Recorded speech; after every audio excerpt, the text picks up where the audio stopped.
chapter 2 polynomials, we will take what is the meaning of polynomials. Having more than one term. According to the terms, if I have one term, it is said to be the monomial. If we are having two terms, that is said to be the binomial. If we have three terms, it is said to be the trinomial. Similarly, according to the degree of the equation, if degree of the equation is 1, it is said to be the linear. If degree 2, it is said to be the quadratic. If it is degree 3, it is said to be the cubic polynomials. So this way we are able to understand about the polynomials. Now how to calculate the polynomials or the number of zeros? If you open 2.1 exercise of your NCERT book, where you will see these type of graphs. And you have to find out the number of zeros. This structure is said to be the parabola. This characteristic is known as a parabola. See, this is x negative, x positive. Here two x-axis with 2 points it's going to meet. So number of zeros here is 2. And here number of zeros 1, 2, 3, 4. So number of zeros in first one is 4. If I will take graph in this way, see, here we are getting a linear curve, but only at one point x. So number of 0 is 1 here. Px is 1. Second is on y-axis. So we will not take this point. We will consider this point only.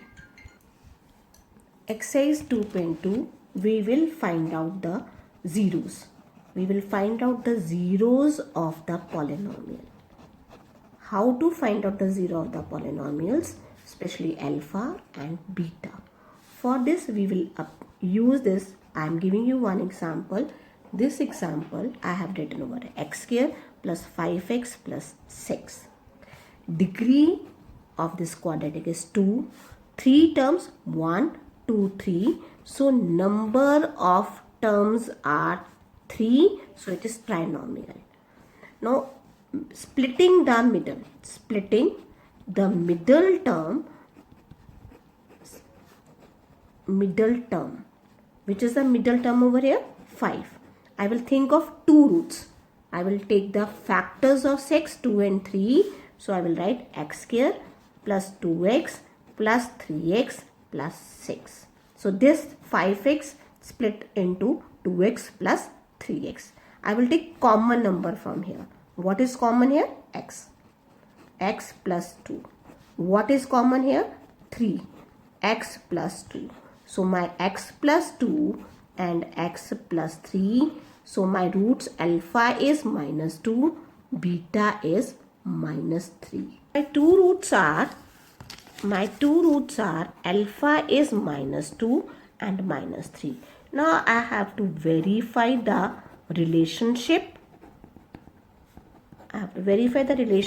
Between alpha and beta. Step 1. I will add up sum of roots. Sum of roots means alpha plus beta, that is minus b upon a. Product of roots, that is alpha beta, that is c upon a. Sum of roots alpha plus beta, product of roots alpha beta.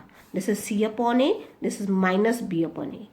My teacher has given me this statement, x square plus 5x plus 6. What is a here?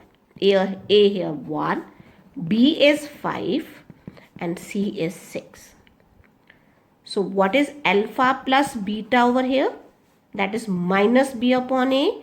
My two roots are minus 2 plus minus 3 is equal to minus 5 upon a. Minus 2 minus 3 is minus 5. So this is verified. Similarly, product of roots. My two roots were -2 and -3.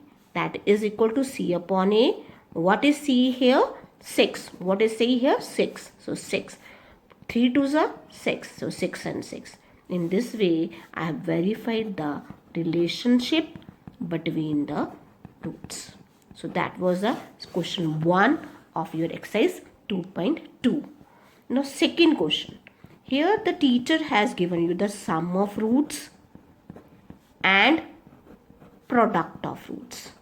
She has given you product of roots. Suppose I am taking 1 by 4 and minus 1 by 4. First value shows the sum of roots. Second value shows the product of roots. Now for this you will learn one equation. Equation is x square minus sum of roots x plus product of roots. Product of roots is equal to 0. First value is 1 by 4. Fill here. 1 by 4 x. Second value is minus 1 by 4. Minus 1 by 4 is equal to 0. Now what is the equation I am getting? X square minus 1 by 4x minus 1 by 4x. See the denominator, we are having 4. So LCM will be taken. What will be the LCM? 4. 4x square minus x minus 1 is equal to 0. When you cross minus x minus 1, this. In this way, you will solve exercise 2.2.